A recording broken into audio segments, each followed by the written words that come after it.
카카오페이 먹튀 경영진 가운데 한 명이 신임 대표로 내정됐습니다. 잘못된 행동에 사과한다면서 자신의 지분을 팔아넘긴 수익만큼 카카오페이 주식을 다시 매입하겠다 이렇게 밝혔습니다. 신임 대표 내정자가 얻은 수익은 약 9억 원 정도로 먹튀 경영진 8명 가운데 가장 적습니다. 그렇지만 류영준 현 대표는 400억이 넘는 현금을 손에 쥐고 이제 곧 탈출할 예정입니다. 물론 류영준 대표 입장에서 할 말도 있을 겁니다. 뭐 이거 평생 한 번의 기회인데 이걸 그럼 포기했어야 하는 거냐. 뭐 그런 생각이었다면 애초부터 기업 경영하지 말았어야 합니다. 동네 구멍가게도 그렇게 단골 손님들을 배신하지는 않습니다. 이번 사태로 우리 사회가 그나마 얻은 소득이라면 이런 파렴치한 경영자에게 법적인 책임을 물을 수조차 없게 돼 있는 이 자본시장법을 지금이라도 손봐야 한다는 그런 논의가 일고 있다는 점입니다. 그리고 카카오는 100마디 말뿐인 사과보다 이제 책임지는 행동을 보여줘야 할 때입니다. 이번 경영진 먹튀 사태로 일반 투자자들에게 피해를 입힌 액수만큼 카카오페이 자사주를 소각시키면 됩니다. 네, 저는 경제와 정의를 다잡는 홍반장 KBS 기자 홍사원입니다. 홍사원의 경제쇼 출발하겠습니다. 유튜브 오늘도 함께 갑시다.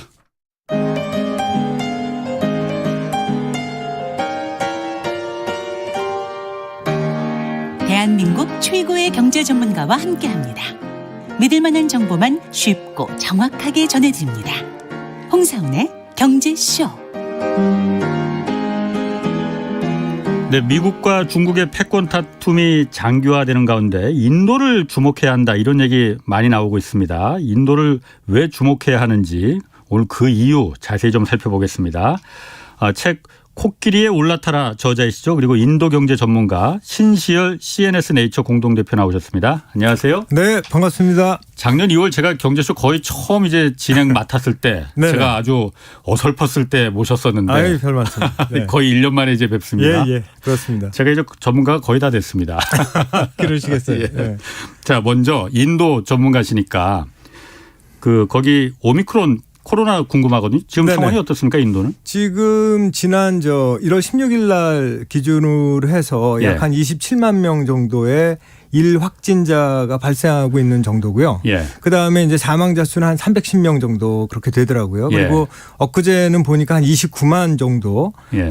일 확진자가 지금 되고 있으니까 한때 미국이 뭐 100만 명까지 되고 지금은 뭐 70만, 75만 명 정도 되는데 예. 인구수 대비해서 상당히 양호하게 그래도 이 오미크론의 관리가 이루어지고 있다 이렇게 좀 판단하실 수 있겠습니다. 인도가 인구가 몇 명 정도 되죠? 인도가 지금 14억 520만 명입니다. 이게 이제 작년 그 IMF 기준으로 말씀드렸을 때 그렇습니다. 그 정도 인구 기준으로 해서 하루 확진자가 지금 아까 27만 명이요? 예, 27만 명, 28만 명. 그렇군요.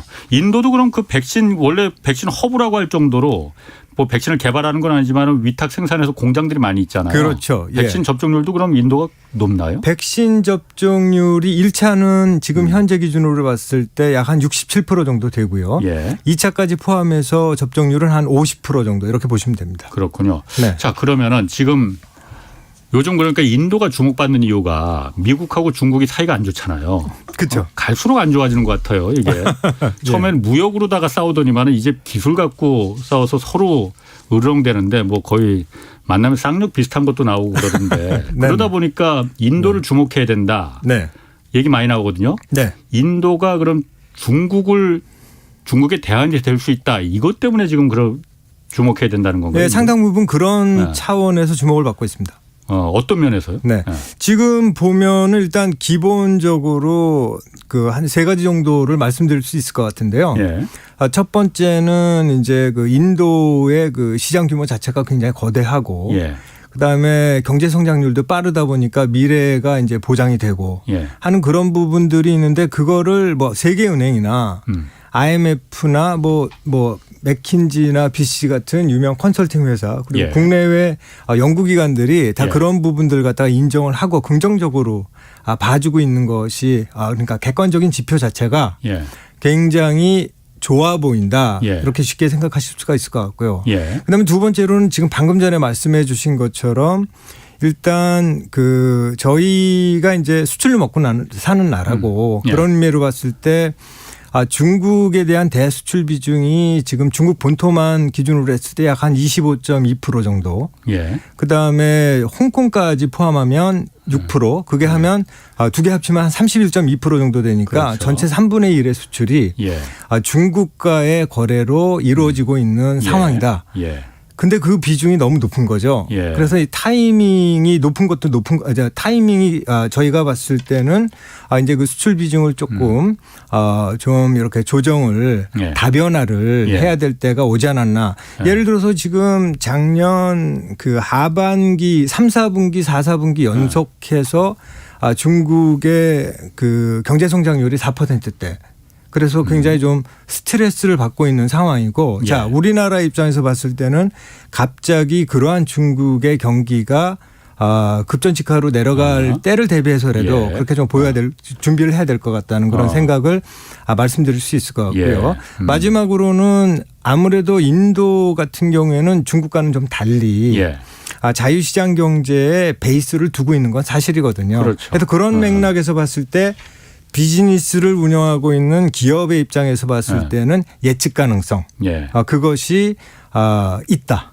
중국 대비해서 상대적으로 예. 그렇게 판단해서 예. 앞서 말씀드린 큰 시장 규모나 빠른 성장이나 중국에 대한 대수출 비중을 줄일 때가 타이밍상으로 온 문제 그리고 이제 예측 가능성이 인도가 아무래도 상대적으로 높으니까 그런 예. 면에서 인도를 좀 주목하고 있는 것으로 그렇게 판단됩니다. 그러면은 제가 궁금한 게 네네. 사실 인구도 그러니까 거의 14억 넘어서 중국하고 비슷비슷하고 네네. 특히 인구 구성도 그러니까 굉장히 젊은 세대가 많다면서요. 그렇죠. 그리고 예. 거기 인도 하면은 우리가 흔히 IT 강국 이렇게도 알고 있고 네네. 수학자라고 국민들이 네. 노동력도 많고 네. 그런데 왜 여태까지 그러면은 다 중국으로 그런 세계의 공장을 중국이라고 생각하고 어쨌든 중국이 값싼 노동력으로 네. 하여튼 전 세계 이 값싼 품질 좋은 값싼 제품을 공급하는 데 큰 역할을 했잖아요. 그렇죠. 인도는 왜 그럼 그 역할을 못 했습니까? 지금 봤을 때 방금 말씀해 주신 측면 관련해서는 첫째. 인프라에 대한 투자가 그동안에 중국 대비해서 현저하게 떨어졌던 것은 사실이다. 그런데 이제 인프라에 대한 투자, 사회 간접 자본에 대한 SOC에 대한 투자가 떨어졌다는 얘기는 예. 사실 그게 이제 고속도로가 되건 예. 도로가 되건 그다음에 이제 철도가 되건 항만이 되건 부두가 되건 그게 이제 결국 전체 산업이 대동맥처럼 예. 핏줄처럼 연결해가고 계속 돌아가는 네트워크가 예. 필요하지 않습니까? 예. 산업이 발전을 하고 예. 나라 발전을 하려면. 그런데 인프라에 대한 투자가 사실 현저히 떨어졌던 거는 사실이다 하는 그런 측면을 말씀드릴 수가 있을 것 같고요. 예. 그다음에 우리 예를 들어서 대한국이 인도를 바라보는 관점에서 봤을 때는 예. 좀 더 중국보다 적극적으로 진출을 못한 까닭은 그렇죠. 대기업은 물론 있지만 현대, 삼성, LG 같은 대기업은 예, 있지만 예. 그것은 일단 첫째 멀리 떨어져 있고요. 중국은 바로 옆에 있고 그렇죠. 두 번째로는 음식하고 생활 습관이 중국 예. 같은 경우에는 굉장히 유사하지 않습니까? 지금이라도 우리 홍 기자님 중국 가셔도 특별히 불편 없이 식사하실 수 있잖아요. 훨씬 더 맛있어요. 거기 백주도 좋고. 그래. 백지 좋아하십니까? 예. 근데 이제 음식이라든지 생활 습관이 우리랑 비슷한 예. 그리고 사고 방식도 우리랑 그렇죠. 유교 베이스로 되어 있으니까 비슷하잖아요. 예. 근데 이제 인도는 사뭇 음식도 다르고 생활 습관도 다르고 사고 방식도 다른 그런 측면들이 좀 관여가 됐다고 생각을 하고요. 그다음에 중국 같은 경우에는 사시사철이 물론 인도에도 있습니다만은 사시사철이 그래도 그렇다죠. 우리나라랑 거의 유사하고 비슷하다 이렇게 평가할 수 있는 반면에 인도 같은 경우엔 가보신 분들 알다시피 너무 덥지 않습니까? 저도 가봤는데. 너무 덥고 습기도 높고 하는 그런 여러 가지 것들이 좀 작용을 했다 그렇게 보시면 될 것 같아요. 그렇군요. 그러면은 네네. 아까 첫 번째 말씀하신 그 장벽 중에 하나가 두 번째, 세 번째야 음식 문화나 네네.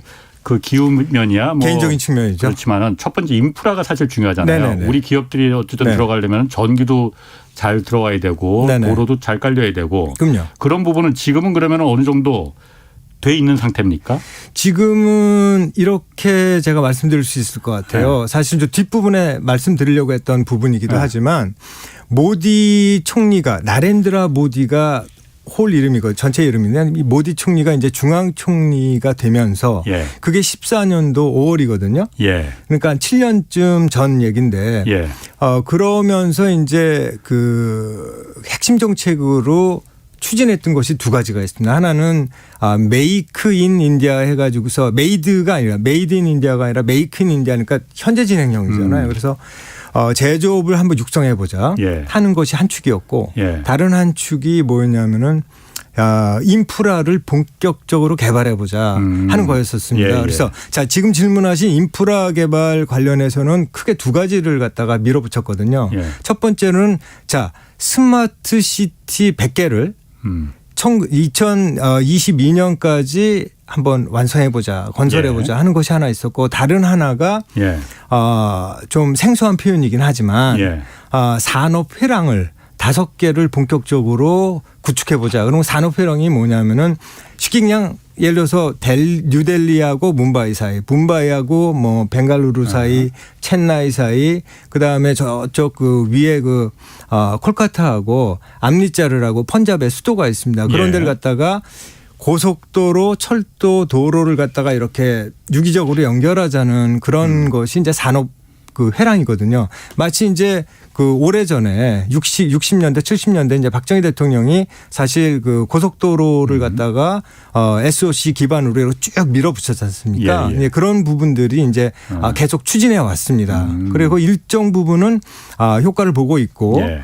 그다음에 이제 거기서 더 나아가서 그 모디 총리가 14년에 당선이 됐고 예. 제 연임은 2019년 5월 달에 됐어요. 예. 그러니까 그 후에도 NIP라 그래갖고 계속 인프라 개발 정책을 갖다가 예. 지속적으로 밀어붙이고 있습니다. 그렇군요. 그럼 인프라가 그러니까 아직 지금 얘기 들어보면은 네. 그렇게 만족할 만한 충분한 수준은 아닌 거죠. 아닙니다. 그렇게 보시면 그렇군요. 됩니다. 알겠습니다. 네. 헤이든 님이 이거 물어보셨거든요. 저도 이거 궁금해요. 인도 하면은 가장 먼저 떠오르는 카스트 제도잖아요. 네네. 어쨌든 신분의 차별, 태어날 때부터 옛날 우리 뭐 양반 쌍놈 있듯이 브라만, 크샤트리아 6개인가 뭐 있잖아요. 4개입니다. 4개인가요? 공식적으로는. 네네. 뭐 불가촉 천민 해갖고 네, 뭐 불가촉 천민까지 합치면 5개. 그런가요? 네네. 이게 그 인도의 성장을 이런 카스트 제도가 인도의 성장을 줘야 하는데 영향이 이거 없을까요? 그런 없다고 얘기할 수 없고요. 예. 분명히 있습니다. 왜냐하면 그 근본적으로 이제 신분제이기 때문에 예. 과거의 어떤 그 카스트가 자 지금 현재의 직업을 결정하고 예. 내 비즈니스 활동을 하는데 그 영향을 미치는 거는 사실이거든요. 예. 그렇지만 제가 이제 인도에 2012년부터 16년까지 한 4년 반 정도를 근무를 하면서 예. 적어도 그 대도시 중소도시 차원에서 예. 일을 그 하는 인도인들은 카스트의 영향을 받는다 안 받는다 반반입니다. 근데 이제 가장 어디서 영향을 받으냐 하면은 결혼을 할 때 예. 서로 간에 남자 여자가 이제 중매 결혼이 한 80% 85% 정도 아직도 되는데 그 결혼을 할 때는 그런 예. 카스트를 상대의 카스트를 따져서 하거든요. 근데 그것이 지금 현재 그 영향을 미치고 있지만 그렇게까지 심각하게 아직도 현대 사회에 영향을 미치고 있느냐 저는 그렇게 보지는 않습니다. 그렇군요. 네. 아까 그 인도 인프라 중에서 중요한 게 또 전기잖아요. 전기. 전력은 어떻습니까? 전기가 그동안에 제가 이제 16년까지 있었다 그랬지 않습니까? 예. 그때까지만 하더라도 조금 상황이 안 좋았습니다. 예. 예를 들어서 제가 뉴델리나 문바이에서 특히 그 뉴델리에서 수도지 않습니까? 예. 식사를 하다가 갑자기 전기가 나가는 경우도 막 생기고 그랬었거든요. 근데 이제 그 후에는 지금 석탄 베이스로 예. 화력 발전을 하는 것이 주고 그다음에 원유도 이제 수입을 하는데 예. 최근에 와서 그러니까 아직까지도 그 전기 사정, 에너지 사정이 그 완전히 안 좋은 건 사실이지만 예. 개선이 될 수 있는 조짐은 있다. 특히 중요한 그 포인트가 하나 있습니다. 작년 기준으로 해서 이제 생긴 것인데 원래 그 에너지 정책에 있어서 핵심은 뭐냐면 자 이 전기를 만드는 데 드는 단위당 전기 생산이 원가가 얼마가 들어가냐. 예. 그게 중요하잖아요. 예. 근데 그런 면에서 태양광이 그 석탄을 갖다가 뛰어넘었거든요. 원가가. 그러다 예. 보니까 자, 아까도 말씀드렸다시피 인도는 어떤 나라입니까? 굉장히 더운 나라거든요. 예. 햇빛이 굉장히 많거든요. 그래서 예. 우리나라보다도 훨씬 태양광 발전이 예. 굉장히 유리한 그런 상황에 있고 예. 개발자들의 노력으로 원가가 많이 다운이 되면서 석탄보다도 전기 생산의 원가가 오히려 유리한 측면이 있어서 앞으로는 좀 변화가 있을 것 같습니다. 그렇군요. 저희가 사실 오늘 그 인도를 지금 다루는 이유는 네.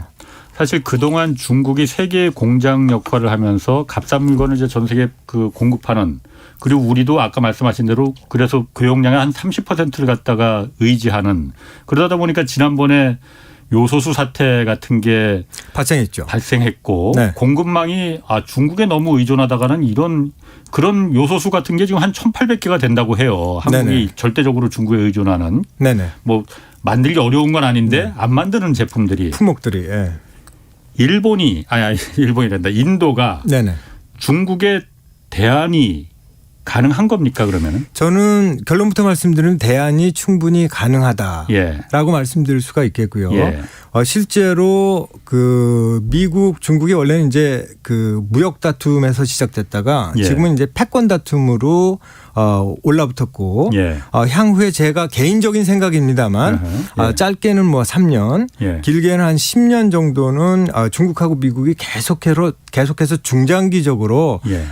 패권 다툼이 있을 걸로 이제 생각이 되고요. 예. 자, 몇 년 전서부터 이제 소위 얘기하는 GVC, 전 세계 그냥 글로벌 밸류 체인의 변화가 예. 생기고 공급망이. 공급망의 그 재편이 지금 예. 이루어지고 있는 그런 상태고 예. 참고적으로 이제 인도 지금 말씀을 하시니 중국에서 그 삼성전자 같은 경우에 휴대폰 그 팩토리 예. 공장은 전부 빼가지고서 지금 현재 인도나 예. 베트남으로 돌린 것이 사실이고요. 중국에서 예. 인도, 예.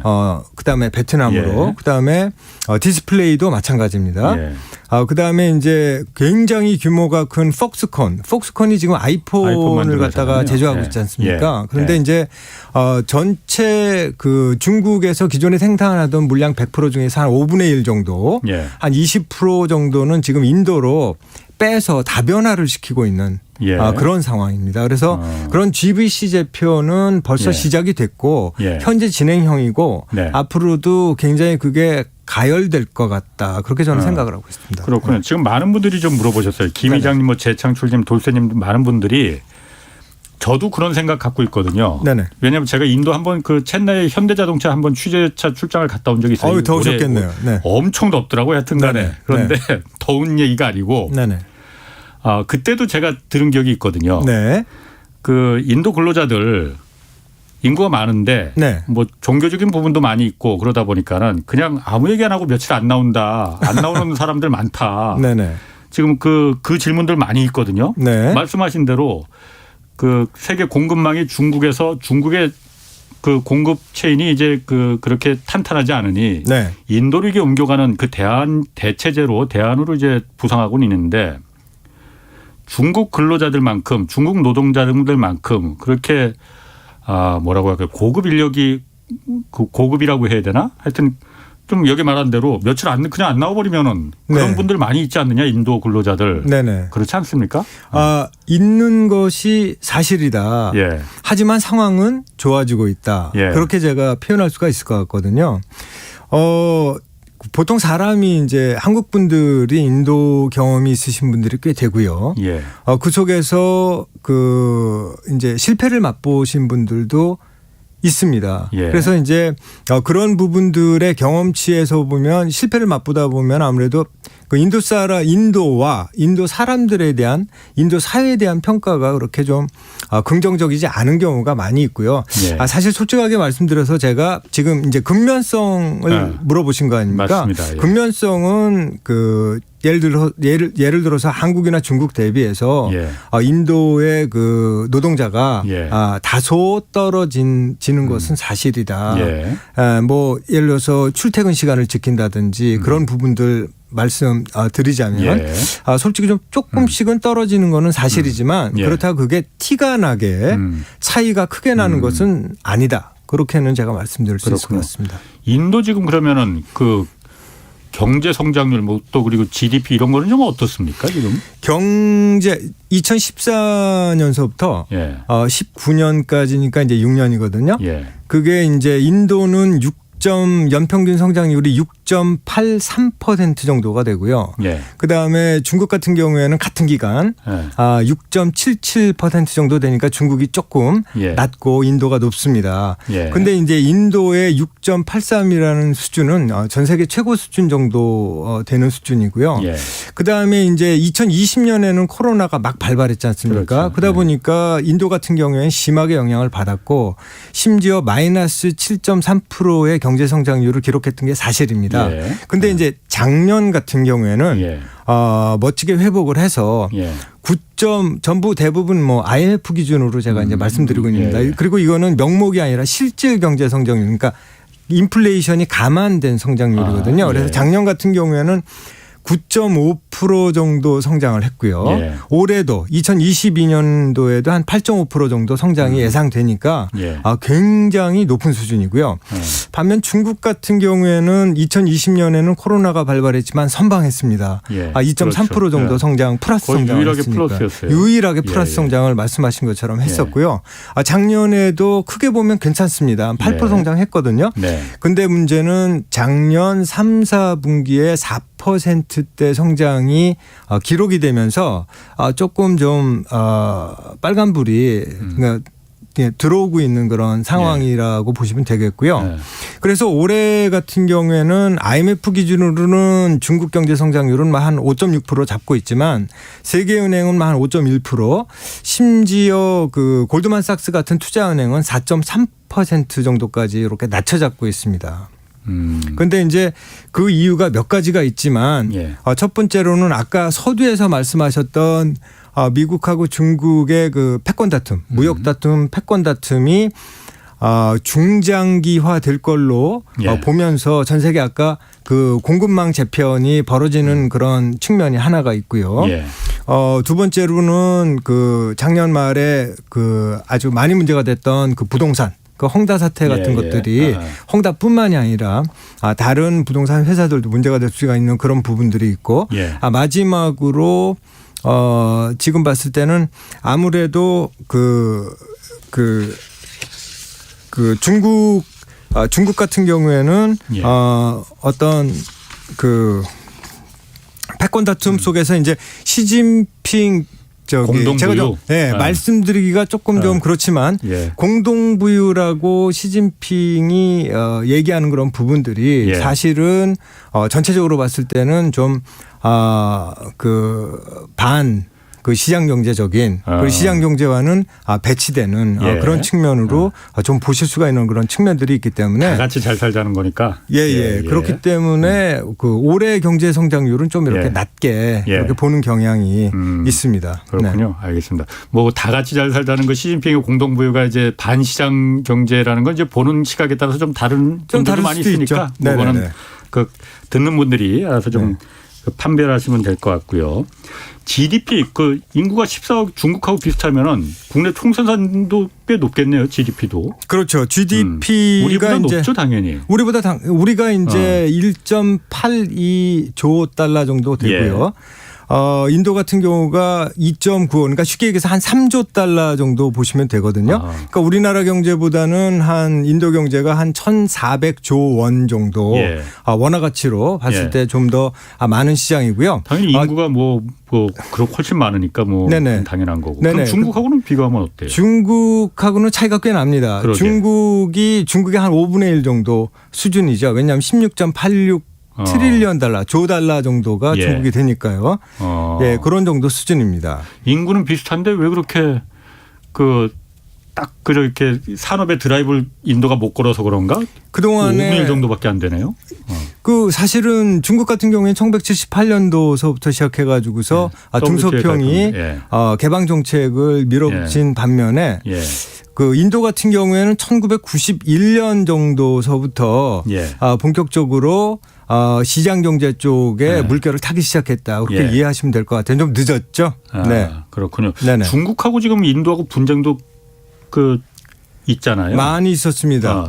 그 전쟁 그 국경을 갖다가 약 한 6,700km를 갖다가 마주대하고 있기 때문에 예. 끊임없이 마찰이 있었고요. 예. 1960년대 초에도 있었고 예. 그다음에 2017년에도 있었고 예. 2020년에도 있었고 계속 그 마찰이 있었고 최근에도 보니까 그 판공호수라고 그래갖고 그 예. 라다크 지역에서 또 조짐이 보이기 시작하더라고요. 네. 그렇군요. 그거는 뭐 그럼 별로 그렇게 뭐 리스크라고 볼 수는 없는 건가요? 아니면은 뭐 어떻습니까? 그 리스크라고 그러니까 이게 없었다가 새로 생긴 거라면 예. 굉장히 심각한 리스크로 볼 수가 있겠지만 어제 국경을 마주하고 있습니까? 국경을 계속 4,000km 가까이 마주하고 있기 때문에 그건 항상적으로 사실은 있었던 일이고 몇 년 만에 한 번씩 그렇게 터졌습니다. 사건. 4호 이사님이 이거 물어보셨는데 네네. 우리가 뭐 중국이나 뭐 미국에 주식 투자하는 분들은 꽤 많이 있어요. 네네. 인도도 지금 주식 시장에 우리가 투자할 수가 있습니까? 예, 투자가 직접적으로는 힘듭니다. 그러니까 개별 주식을 갖다가 예. 사는 것은 투자해서 이렇게 하는 거는 좀 힘들고요. 예. 우리나라에 예를 들어서 뭐 몇몇 증권사 예. 뭐 삼성이라든지 미래에셋이라든지 그런 쪽에 그 ETF가 지금 이제 되어 있기 때문에 예.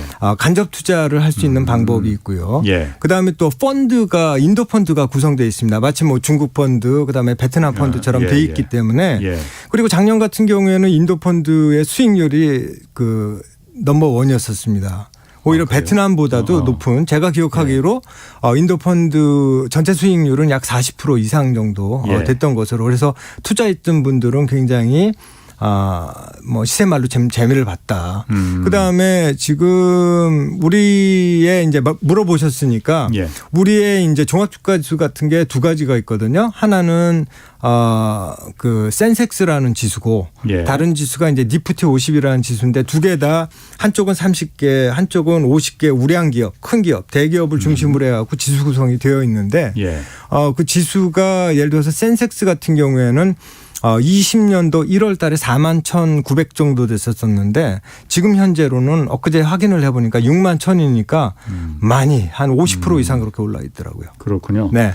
그러면 외국 우리나라뿐만이 아니고 네네. 인도가 그럼 중국하고 미국하고 지금 사이가 별로 그렇게 안 좋고 또 세계 공장으로서의 지위를 점점 이제 잃어가고 있으니 네네. 외국 기업들이 인도에 지금 투자하는 뭐라고 할까요?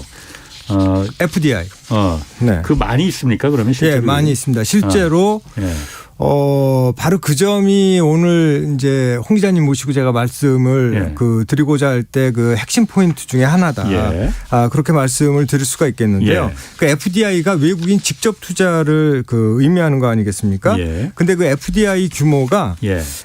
비약적으로 늘어나고 있는 것이 사실이다. 예를 들어서 예. 아까 이제 모디 총리 설명을 제가 드렸지만 예. 모디 총리가 14년 5월 달에 이제 선출이 됐으니까 예. 그 전 6년하고 예. 그 후에 6, 7년하고 비교를 해봤더니 예. 연평균 FDI 유입액 기준으로 예. 봤을 때 그 전자 즉 그 모디 총리 전 6년이 한 276억 달러 되니까 우리 돈으로 한 33조 원 정도가 되거든요.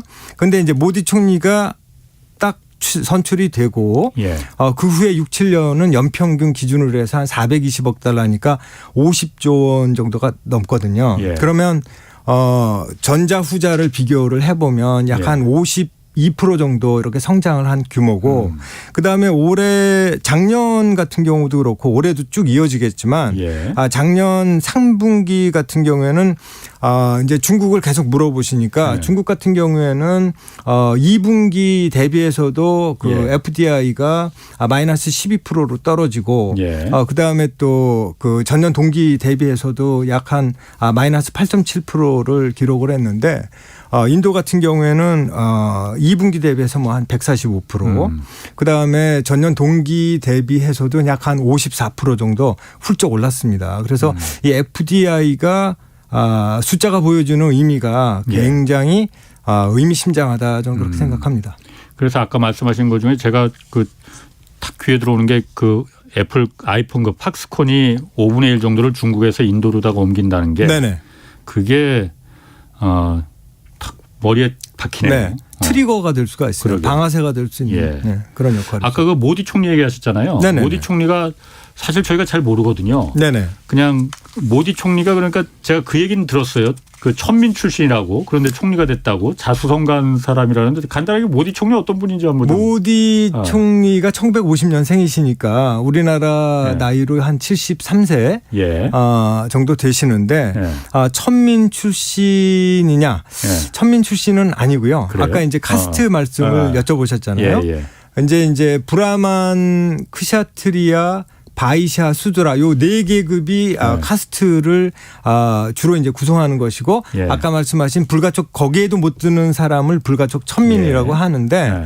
모디 총리의 그 카스트는 텔리 간치라고 해서 이제 기름을 짜는 사람이라는 뜻이거든요. 기름을 짜는 사람. 예. 그래서 굳이 예. 모디 총리의 카스트가 어느 카스트냐 하고 여쭤보신다면 그냥 하층 계급 정도지 천민은 아니다. 그렇게 이제 이해하실 수가 있겠고요. 예.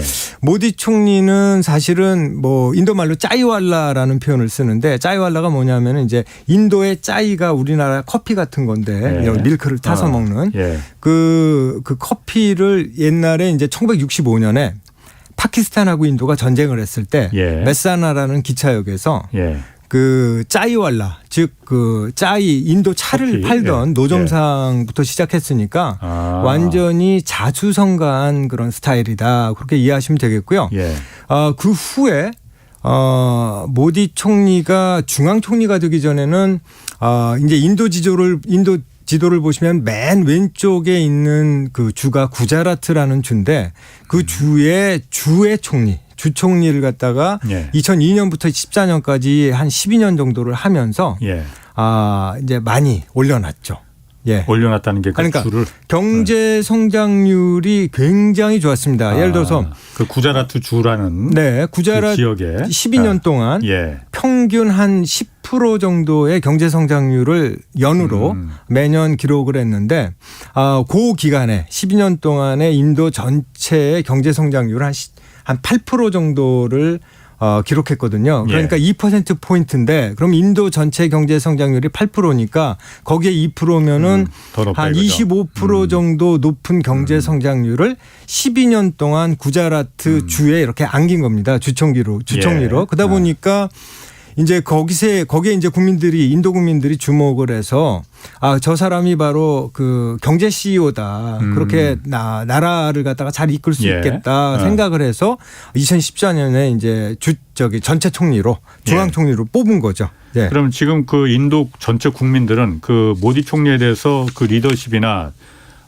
국가 운영 방식 이런 부분에 대해서 전폭적으로 지지하는 정도는 어떤가요? 지지하는 정도가 전폭적인 지지는 아닙니다만 그래도 상당 부분 지지를 해주고 있다. 예. 또 다른 말로 표현하면 모디 총리만한 대안은 없다. 그런 정도로는 생각하고 있습니다. 그렇군요. 모디 총리가 그러면 그 어떤 경제 인도 경제의 핵심 정책 이건 좀 뭐라고 좀 볼 수 있습니까? 오바마노믹스, 아베노믹스 같은 방식으로 모디 총리의 정책도 모디노믹스라고 이렇게 불리워집니다. 예. 불리워지는데 원리는 간단합니다. 그러니까 그 경제 성장을 위해서 민간 기업이나 외국인의 그 자본을 유치를 해서 회사와 공장을 세우면 설립된 그 회사와 공장을 통해서 이제 고용이 늘어나게 되고 늘어나게 되면 고용인들이 이제 노동자가 월급을 받고 주머니가 두둑해지면서 뭐 TV도 사고 자동차도 사고 그러지 않습니까? 그러면서 이제 시장이 넓어지잖아요.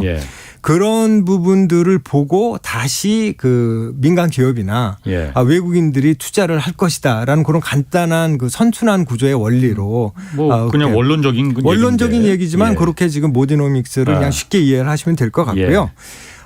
정책적으로 봤을 때는 아까 말씀드렸던 메이크 인 인디아 제조업 육성 정책. 그래서 그거는 사실은 2025년까지 제조 비중을 갖다가 25%로 올려보자. 그러면 2014년에는 한 14% 정도 했었거든요. 예. 근데 아직까지도 조금 아쉽지만 한 17.5% 정도의 비중, 제조업 비중이 17.5% 정도 되거든요. 그리고 조금 좀 기대보다는 못 미치죠. 그리고 이제 인프라 개발 정책이 두 번째로 그 모디노믹스의 그 핵심 정책 중에 하나였었습니다. 그렇군요. 인도 하면은 IT 강국이라고 우리 알고 있거든요. 네네네. 그리고 어쨌든 거기 실제로 IT 업체들도 많이 있고 네. 수학 잘하는 민족. 네네. 뭐 수학의 그 제로도 인도에서 처음 발견했습니다. 발견한 거잖아요. 인도 정부도 IT 산업이 그 자신들의 강점이다 이렇게 생각해서 그걸 중점적으로 좀 육성하고 있는 거죠. 있죠. 지금. 예, 그게 굉장히 중요합니다. 생각보다. 아까 이제 모디노믹스의 핵심 정책으로 그 메이크 인 인디아도 말씀드리고 뭐 인프라 개발도 말씀드렸지만 그것들을 갖다가 적극적으로 지원을 하기 위해서 디지털 인디아하고 그냥 스타트업 창업을 갖다가 집중적으로 육성한다는 그런 어떤 지원 정책도 같이 마련을 했거든요. 그런데 이제 질문하신 부분하고 관련해 갖고 보면 그 디지털 인디아가 딴 게 아니라 지금 현재는 그 초고속 인터넷하고 그다음에 스마트폰을 활용을 해갖고 전체 정부와 국민을 갖다가 촘촘하게 디지털 네트워크로 엮자는 것이 디지털 인디아거든요. 그래서 그 일정 부분 아주 좋은 성과가 나오고 있습니다. 그래서 전체 인터넷 그 사용자 수가 대략 보면 뭐 한 7억 한 6,100만 명 정도가 되고요. 그다음에 스마트폰 사용자가 한 7억 5천만 명 정도 됩니다. 굉장히 높은 숫자죠. 둘 다 이제 50%가 보급률이 이제 50%가 넘어가게 됐으니까. 그리고 또 중요하게 뭐가 있었냐면은 2009년부터 19년까지 한 10년 동안 아다르라고 해갖고 우리로 치면은 주민등록증이 있듯이 디지털 등록증을 갖다가 이렇게 개인별로 이렇게 부여하게 되는 정책을 마련을 해서 그게 현재는 그런 디지털 주민증이라고 뭐 지칭할 수 있을 것 같거든요. 이게 한 13억 1천만 명까지 이렇게 완성이 됐습니다. 근데 이제 그런 것들을 통해서 어떤 효과를 가져올 수가 있냐면은 이제 세원이 과거에는 이게 불분명하고 안 좋았는데 지금 제가 알기로 그 세원이 인도 같은 경우에 한 18% 정도밖에 안 되니까 OECD 평균이 한 30% 정도 되거든요.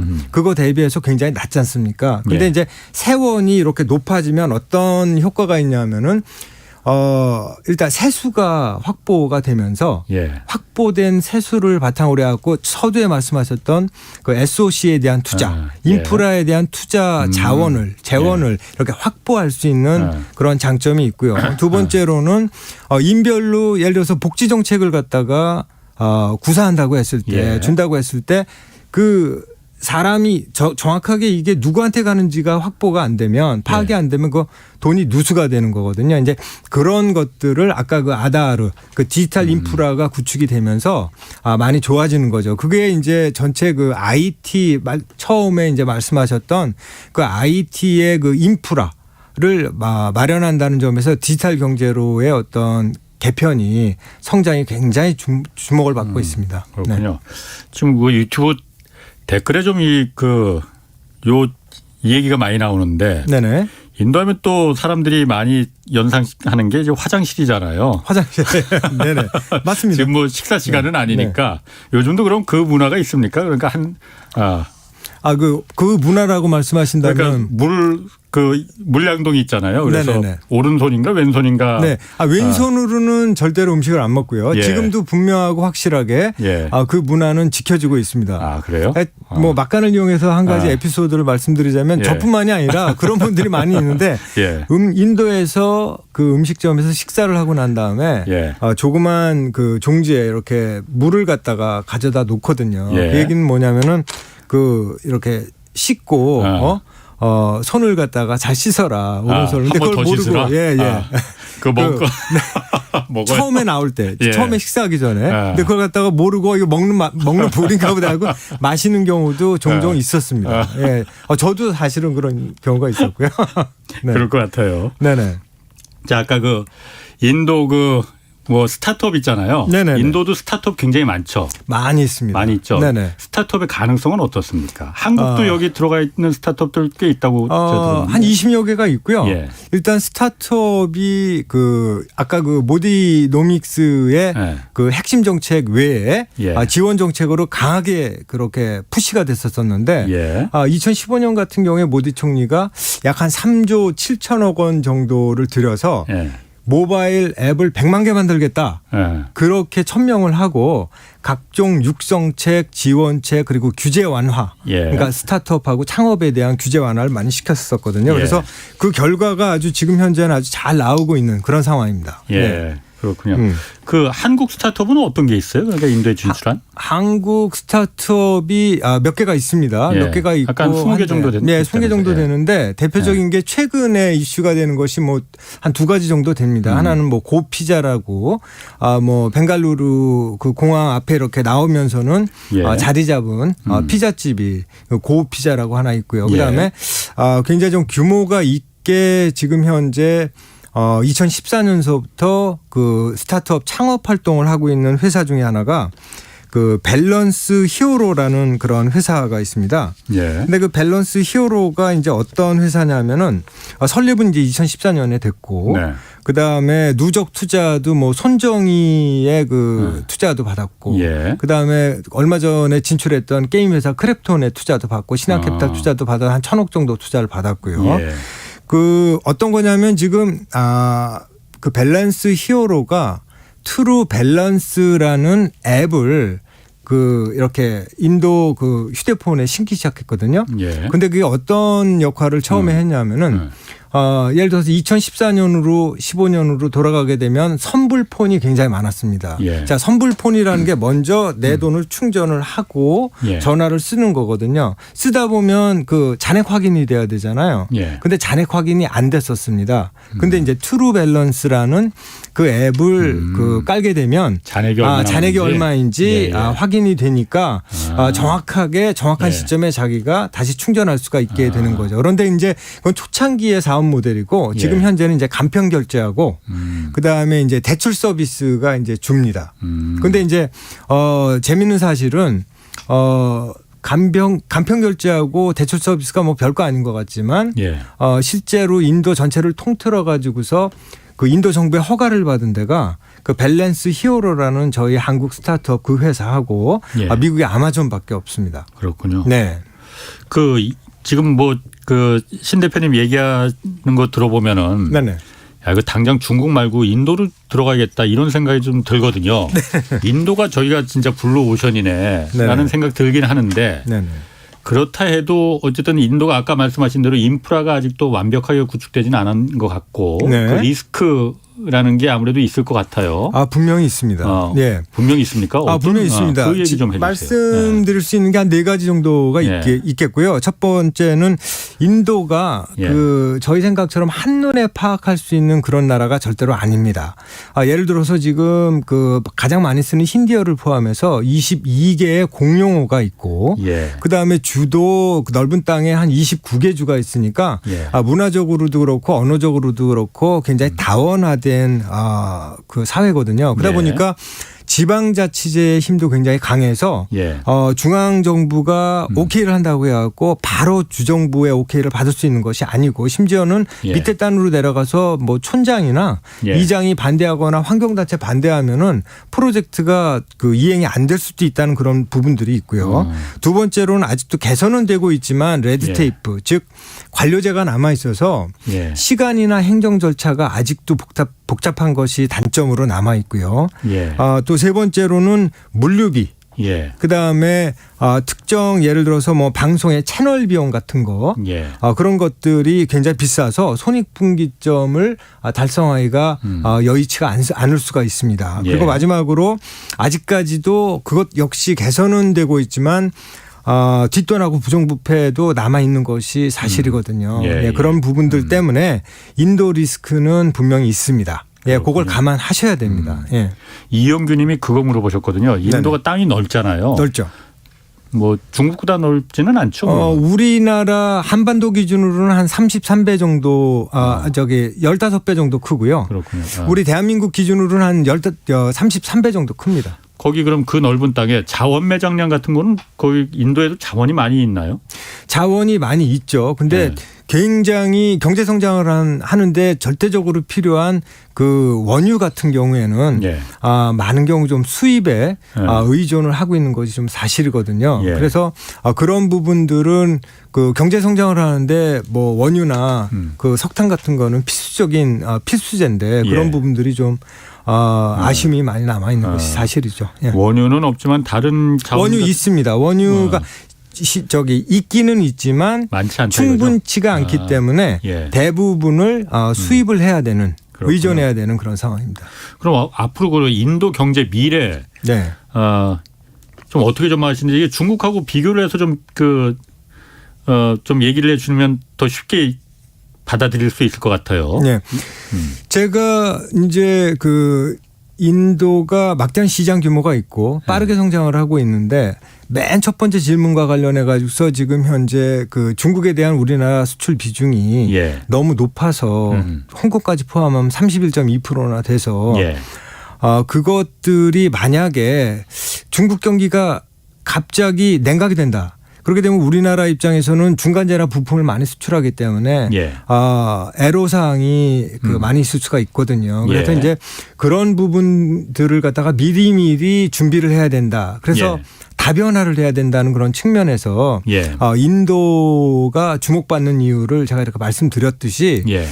지금 인도는 그 말씀드린 것처럼 시장 규모라든지 성장성도 경제 성장률도 굉장히 빠르고 예. 이제는 디지털 경제에도 많이 구축이 되어 있고 예. 그러면서 세원 확보가 되어 가고 있고 예. 아직은 조금 부족하지만 디지털 그 경제가 인프라가 구성이 되면서 예. 구축이 되면서 세원 확보가 되면서 추가적으로 인프라를 구축할 수 있는 재원 확보가 되고 있어서 예. 향후에는 본격적으로 우리나라도 인도와 협업의 장을 좀 마련해야 되겠다. 그렇게 저는 개인적으로 생각하고 있습니다. 더더군다나 짧게는 3년 길게는 10년 정도 미중의 패권 다툼이 계속 지속될 걸로 저는 그렇게 개인적으로는 생각을 하고 있거든요. 네. 그러니까 그런 미중 패권 다툼 그리고 또 어쨌든 중국이 과거처럼 그렇게 세계 공장 역할을 저렴하게 생산할 수 있는 그거는 이제 그 시대는 이제 지나가고 있는 걸로 저는 봅니다. 인도가 그 중국의 제2의 중국의 대안이 될 가능성이 높다. 저는 그렇게 판단하고 없죠, 있습니다. 그러니까. 네. 그 인구나 이런 거로 봐서는. 그렇죠. 노동력도 굉장히 거의 인구가 많으니까 당연히 풍부하겠죠. 제가 이제 두 가지 말씀드릴 수 있을 것 같은데요. 네. 하나는 보세요. 일단 그 중산층 소비가 무엇보다 중요하거든요. 예. 그 경제 성장을 하는데 그런데 예. 중산층이 지금 2019년도 기준으로 인도 같은 경우에 2억 명대 초반이고 예. 그게 2025년이면은 그 BCG 같은 보선 컨설팅 그룹 같은 데서는 한 5.5억 명 정도 규모로 이렇게 성장할 걸로 보고 있거든요. 예. 근데 지금 그 중국 같은 경우에는 2019년 기준으로 한 4억 명 정도의 중산층이 있고요. 예. 자, 중산층 소비를 말씀하셨는데 그 작년 기준으로 인도가 전 세계에서 중산층 소비가 차지하는 비중이 약 한 9% 정도 되는데 2030년이면은 전 세계에서 인도 중산층 소비가 예. 약 한 17%를 차지하게 될 것 같아서 굉장히 크게 늡니다. 그리고 이제 노동인구, 생산 가능 인구 말씀하셨잖아요. 예. 2030년 기준으로 세계은행 같은 데서 이렇게 조망을 한번 해보니까 예. 2030년 그 해에 새롭게 생산 가능 인구가 배출될 게 100%만 전체가 100%라면 그중에 예. 한 23% 정도가 인도에서 나올 것으로 그렇게 지금 예측이 되고 있습니다. 인구 구조로 보면 굉장히 가능성이 높은 나라네. 그렇죠? 잠재력이 높은 나라네. 인구 구조 아까 이제 젊은 인구 구조 이제 제가 그 설명을 미처 못 드렸는데 네. 인도가 지금 그러니까 전체 25세 이하가 전체 인구의 반. 그리고 전체 25세 이하가 전체 인구의 반. 14억 중에 7억이 그럼 25세 이하예요. 그렇죠. 예, 예. 그다음에 35세 이하가 전체 인구의 3분의 2. 그 정도 되거든요. 예. 그리고 그걸 갖다 이제 중위 연령으로 파악을 했을 때는 한 인도가 28.4세 정도가 되고요. 중국 같은 경우에 38.4세니까 한 10년 정도 그렇게 차이가 납니다. 굉장히 젊으니까 나중에 이제 중산층 소비가 늘어날 수가 있겠죠. 예. 알겠습니다. 네네. 오늘 인도에 관한 여러 가지 말씀 고맙습니다. 지금까지 신시열 CNS 네이처 공동대표와 함께했습니다. 고맙습니다. 네, 감사합니다. 자, 내일 오전 11시에는 유튜브로 경제쇼 플러스 업로드됩니다. 이번 주에는 박정호 명지대 특임교수와 함께 미국 타임지가 선정한 지난해 최고의 발명품 100가지 좀 살펴보겠습니다. 자, 오늘 여기까지 하겠습니다. 지금까지 경제와 정의를 다잡는 홍반장 홍사원의 경제쇼였습니다. K 드라마 And the Oscar goes to Parasite. K 무비 Smooth like butter, like K 팝